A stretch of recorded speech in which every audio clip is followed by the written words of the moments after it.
Hello guys! Welcome back to my channel. So for today's video, sobrang excited ako na i-share sa inyo guys yung mga gamit na napamili namin para kay baby. Para sa mga first time moms like me na walang idea kung ano ba yung mga must-haves or newborn baby essentials, please keep on watching. Excited ako ipakita sa inyo to, yung mga nabili kong newborn baby clothes. So eto siya. Ito yung una.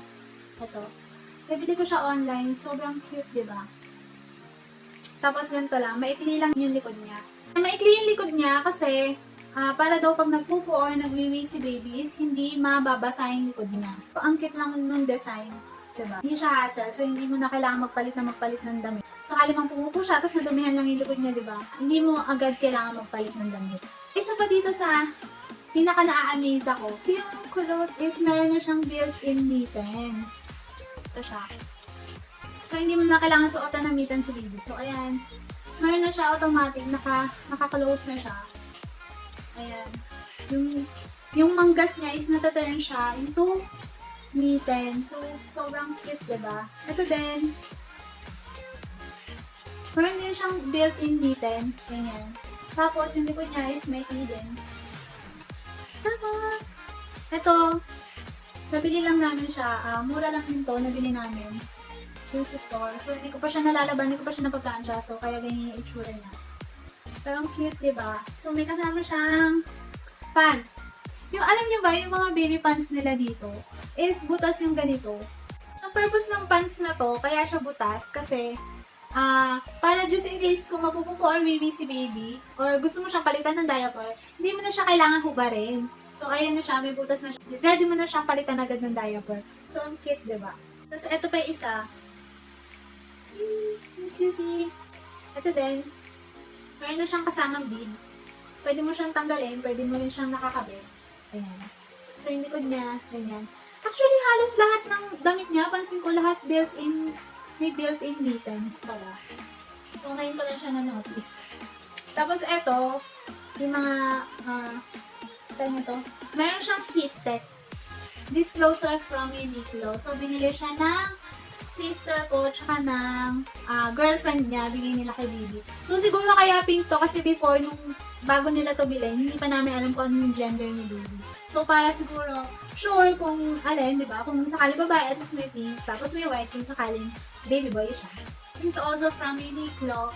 So, ayan, nakalagay, Mommy's Little Star. So, ginamit ko na rin siya para dun sa isa sa mga IG post ko. Ang cute niya lang. Ito, binili nila to kasi alam na nila na baby boy si baby. From Uniqlo din, ayan, yung Mickey Mouse. Medyo malaki pa siya for baby, pero okay lang kasi pwede niyang pang alis-alis. Ayan, karamihan ng mga binigay nila sa akin is long sleeves. Kasi, di ba, paglabas ni baby is pa-winter na dito. So, pataglamig na siya. So, kailangan ibigay ng mga makakapal at mahabang damit. Ibigay din ni Kote, tsaka ng girlfriend niya. I'm not sure kung Uniqlo to. Nakalimutan ko na kasi tinanggal ko na yung plastic niya. Pero ito is para daw sa pagkatapos mag-take bath ni baby. Pwede siyang pang-cover. Ito, nabili ko siya online. Actually, feeling ko malaki pa to kay baby. Pero, binili ko lang siya kasi ang cute niya lang, wala lang. Tsaka, hindi kasi namin alam kung ano yung size ni baby. Kasi ito is for winter na talaga siya. In-expect ko na gagamitin ko ni baby pag medyo lumakalaki na siya. So, ayan, makapal siya. So, siguro mga December, January, ganyan, pwede niya nang gamitin. Jumpsuit yata tawag dito. Onesie na jumpsuit. Ayan. Pwede gamitin ni baby pag taglamig, yan, lalabas kami. Yung pinaka-kailangan hindi mawawala sa mga damit na ni baby. So, kailangan meron siyang color red na damit. So, kailangan meron daw talaga siyang isang damit na pula na isusuot. Feeling ko, kaya kailangan ni baby magsuot ng red na damit, di ba? Kasi sabi nila yung red daw is pangontra sa mga, alam mo na yung mga bad spirits, mga ganyan, yung mga usog. Ewan ko lang, nakalimutan kong tanongin kung ano ba yung meaning, bakit kailangan magsuot ni baby ng red. Pero sa mga susunod na vlog ko, try kong i-discuss sa inyo yung mga meaning. Bakit kailangan ni baby magsuot ng pulang damit. So guys, yung pinaka-cute na cute ako nabili ko. Nabili ko na through online, nasa Taobao. Sobrang mura lang niya. Tingnan nyo, ang cute. Diba? Ang cute. Dalawa siya, dalawang color yung binili ko. Sobrang cute niya. Feeling ko pag sinuot ni baby to, sobrang cute. Ayan. Pwede niya isuot to pag lalabas na siya, paglabas namin sa ospital. Sa mga dapat na essentials ni baby, yung mga mittens and booties. So, make sure na bumili ako ng mga mittens and booties. Kahit na alam ko na merong built-in mittens yung mga damit ni baby. Bumili ako nito, yung color yellow. Pero hindi ko siya ganun ka-type kasi garter siya. Feeling ko, pwede siyang mahubad ni baby kasi wala siyang talo. Tapos, color yellow siya kahit alam kong baby boy si baby. Isa na rin siya sa investment ba? Just in case na magkaroon kami ng baby number 2, kung sakaling baby girl, ayan. Neutral lang yung color niya. Bumili din ako nito, net type na mittens. Isang blue and isang yellow. So, parang hindi siya ganun kainit sa kamay ni baby. Ito yung booties na nabili ko. Blue and yellow. Para pwede ko siya i-partner or i-mix and match sa mga damit ni baby. Tapos, ang maganda dito sa mga mittens na nabili ko, detalye siya. Hindi siya yung kagaya dito sa unang pinakita ko. Ito kasi, diba, garterized siya. So, pwede nga siya mahubad kay baby. So, eto, detalye siya. So, pwede ko siya masecure na hindi mahuhubad ni baby at hindi niya makakalmot yung face niya. Hindi ako bumili ng napakaraming mittens tsaka booties. Kasi sabi nila, mabilis lang daw lumaki si baby. So, baka after 1 month, hindi na rin niya magamit itong mga to. Madali lang naman bumili online or pumunta ng mall kung sakaling makalakihan niya agad itong mga booties and mittens na to. Ito, may nabili ako sa online. Dalawa, sobrang cute. Diaper cloth. Diaper cloth siya. Ayan. So, ayan, na-adjust siya dito. Pero itong size na binili ko is for newborn talaga. Dalawa lang muna yung binili ko kasi mabilis lang siya makakalakihan ni baby. Tsaka madali lang naman na maglaba. Wash and wear na lang. Actually, hindi lang naman ito yung gagamitin mo. So, ito lang yung parang pansuot niya. Pero ang ilalagay mo sa loob is ito. Ito yung pinakalampin niya. Parang pinaka-napkin niya dun sa loob. Paano siya gawin? Ganito siya. Open mo siya, di ba? So, pag open mo sa kanya, ayan, meron siyang garter. So, pwede mong ilagay dito. Ayan. Ilalagay mo, susuot mo dyan. Ilalagay mo dyan yung pinaka-cloth. Ayan, then tsaka mo siya ilalak. Tada! Ayan. Ayan na yung diaper ni baby. So, ayan, kung sakali mag-pee siya or magpupo siya, hindi agad siya tatagos dun sa pinaka parang panty or sa pinaka brief niya. Ito, yung cloth na to is hindi tumatagos yung tubig sa kanya. So, magstay lang siya dyan. So, kung mag-wet man yan, dito lang siya sa tele, hindi siya tatagos dun sa bed. Or hindi siya tatagos dito sa pinaka brief. 10 pieces yung binili ko. Para habang pinapatuyo yung iba, di ba, may nagagamit pa rin si baby. Ito pa yung ibang gamit na nabili namin for baby. Pwede siyang blanket, pwede siyang towel, pwede siyang bath towel. Actually, binili namin to talaga para sa purpose na pandigo siya ni baby. Kasi, ano siya, magaling siya mag-absorb ng tubig. Ito. Ayan. Panlatag siya dun sa higaan ni baby. So, meron siyang foam sa loob. Itong mga tela na to, hindi tumatagos yung tubig. Kung sakali man na mag-leak yung baby ni baby is hindi agad madudumihan or hindi agad tatagos sa ibang blanket. Tapos, yung panlagay sa puwet, sa ilalim ng puwet ni baby, kung papalitan mo siya ng diaper. Alam ko sa Pilipinas meron nito, yung rubber mat ba yun? Pero dito is, tela din siya, yan. Hindi rin tumatagos yung tubig. Kung pwede rin siyang labhan, washable siya. So, eto, bumili kami ng 4. 2 maliit. Ito, for newborn. Tapos, bumili din kami ng 2 malaki, just in case na lumaki na si baby, diba? Mas kailanganin niya ng mas malaking mat. Tapos ito, another pansapin. Para siyang pranela. Gagamitin din daw siya na pansapin. Pwede rin siyang blanket ni baby. So, multi-purpose. Hindi ko alam pero ang dami namin biniling ganito. Iba-ibang klase. Pero lahat naman siya is pang cover lang kay baby or pansapin lang naman. Sabi kasi ni mama, kailangan, di ba, pagpapalitan mo, pag nilaban mo yung isa, so dapat may kapalitan siya. So, ito, kapares din siya nung isang comforter sheet na kapalitan niya kasi ito pinasadya lang namin patahi. Kasi kung bibili kami, mas mahal. Tapos kung patahe, mas mura. Pag bumili ka kasi ng tela dito, libre na nilang patahin. Tapos ayun nga, diba, sabi ko, sobrang dami namin binili na pansapin. So ito pa, mga another pansapin dun sa comforter ni baby. Meron pa dito yung mga mas maliliit. Just in case. Merong malaki, merong maliit. Ayan. Napakadami niya. So, nabili ko siya online. Ayan, muslin cloth siya. Multipurpose siya. Pwede siyang pang-cover kay baby, pwede siyang blanket, pwede siyang gamitin pang-swaddle kay baby kung sakali, diba, sa ospital. Hindi na kasi ako bumili nung swaddle na ano, alam mo yun, yung fix na ginaganon. Kasi feeling ko, once or ilang beses lang magagamit ni baby. Unlike itong muslin cloth, pwede niyo magamit ng ilang beses. Makapal tong muslin cloth dito kasi ito yung binili ko is para ready na siya sa panlamig. So, dalawa yung binili ko. Ito pa yung isa.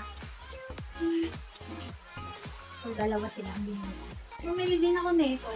Isang set nito, isang box. 6 na piraso. Para siyang lampen franela, ganyan. Multi-purpose din siya, pwede mo siyang gamitin pa muna. Madami din siyang gamit, so hindi naman siya sayang. For me, worth it pa rin na bumili ako ng 6 na ganito. Siyempre, ang dami ko nang nabili ng mga lampen, ganyan, pamunas. Feeling ko hindi ko naman na kailangan bumili ng big. Kaya ito na lang yung binili ko. Towelette siya.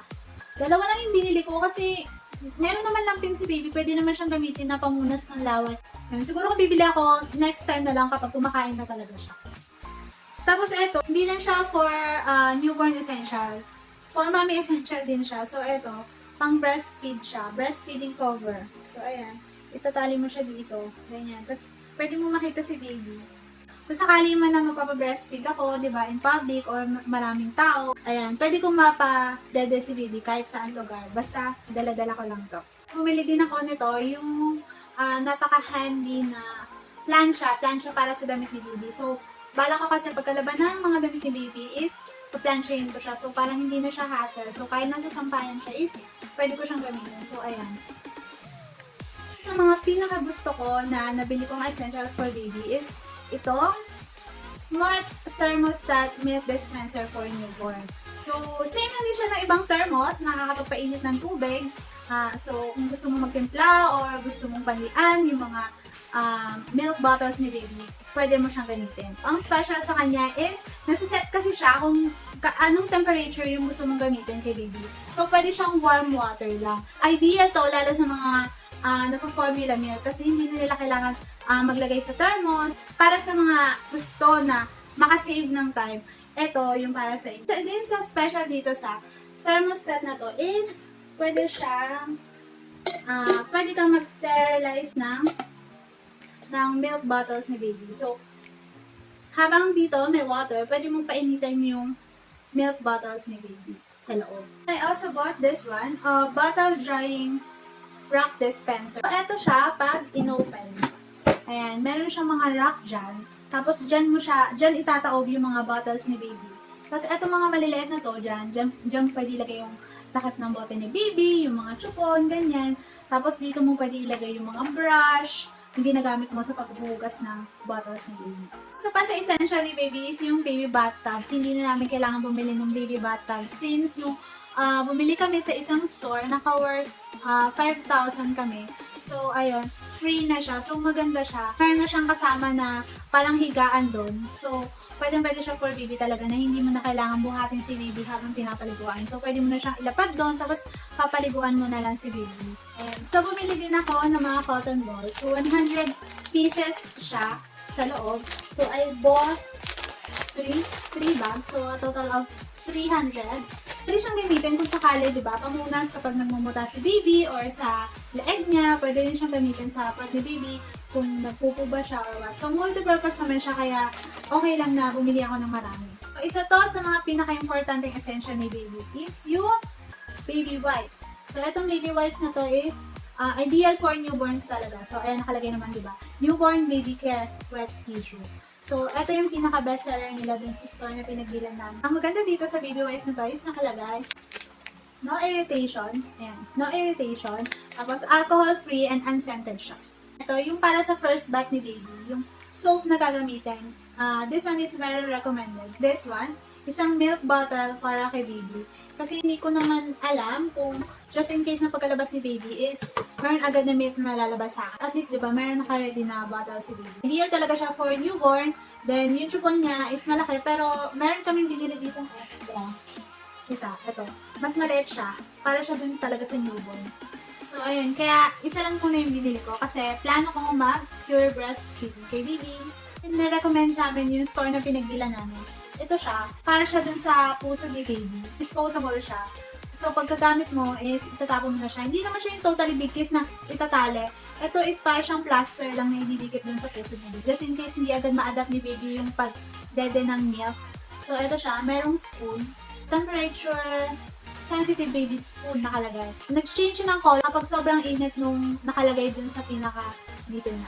So, nag-iiba siya ng kulay. So, malalaman mo kung sobrang init ba yung isusubo mo kay baby. Bumili din ako ng care kit for baby.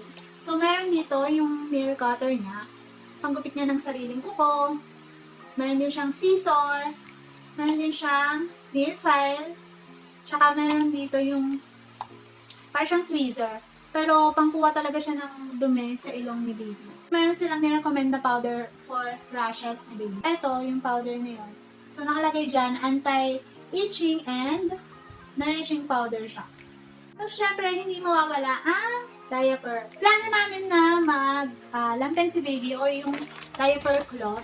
Kaya lang, syempre sa hospital, kailangan pa rin namin siyang gamitin just in case, di ba? Para hindi hassle din sa doktor, ganyan, sa nurse na magpapalit kay baby. Pero, once na mauwi namin siya is, i-make sure ko na diaper cloth ang gagamitin namin sa kanya.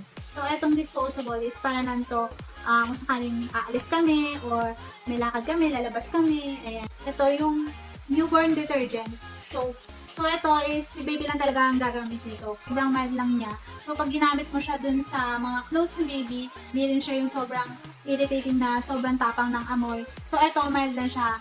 Ideal for newborn talaga siya. I also got a storage box. So, para saan yung storage box? Gagamitin ko siya para doon ko ilalagay yung mga gamit namin ni baby. Just in case na lalabas na si baby at pupunta na kami sa hospital. So, doon ko ilalagay lahat ng damit, gamit namin ni baby. So, I prefer to buy a storage box rather than using a bag going to the hospital. Kasi, feeling ko kasi mas organized siyang tignan, tsaka mas madaling makita ni James yung mga gagamitin namin ni baby. I also got a comforter bed. Yung comforter bed is meron siyang pillow sa sides. Para siyang kama talaga ni baby, tapos soft siya, makapal yung foam niya din. So, yung purpose nitong comforter bed na to is para makatabi namin siya matulog. So, hindi ko na kailangan tumayo-tayo, ganyan, kung sakaling iiyak or dedede si baby, di ba?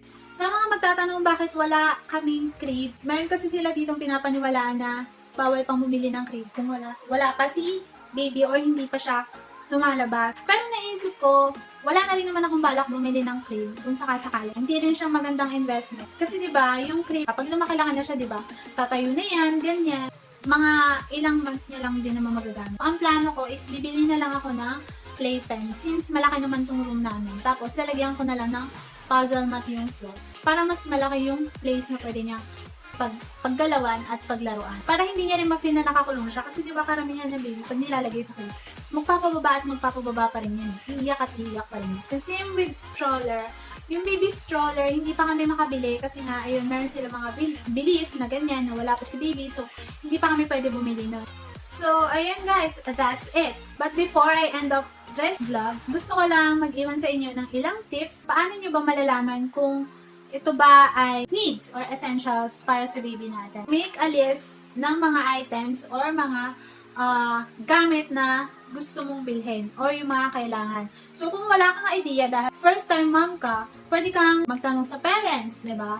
Pwede kang mag-search sa Google, pwede ka rin manood sa YouTube. So, maraming way para malaman mo or magkaroon ka na idea kung ano ba yung mga gamit na dapat at hindi pa dapat bilhin for baby. Kung wala kang listahan at pupunta ka lang sa mall, bibili ka lang na kung ano man sabihin sa'yo ng sales lady, ako na nagsasabi sa'yo, imbis na makatipid ka, magpapagastos ka talaga ng bongga. Kasi karamihan na aalokin ka na, bili mo to, bili mo yan, ganyan, kahit hindi mo naman talaga kailangan. Keep in mind na hindi lang dapat na yung bibili natin mga gamit is kung saan tayo makakamura. Make sure na okay yung mga bibili natin gamit for baby. Hindi naman porket mura is hindi na okay. Hindi rin naman porket mura is okay na. Di bali lang mahal siya ng konti, pero alam mo naman yung quality at yung comfortability na may bibigay niya kay baby, di ba? Yun lang naman yung mga newborn essentials and must-haves for my baby. Kung sa tingin nyo, mayroon akong nakalimutan, please don't forget to comment down below. So that's it for today's vlog. If you have questions, suggestions, please don't forget to comment down below and click the like button if you like this video. And don't forget to subscribe. Thank you all for watching. Bye!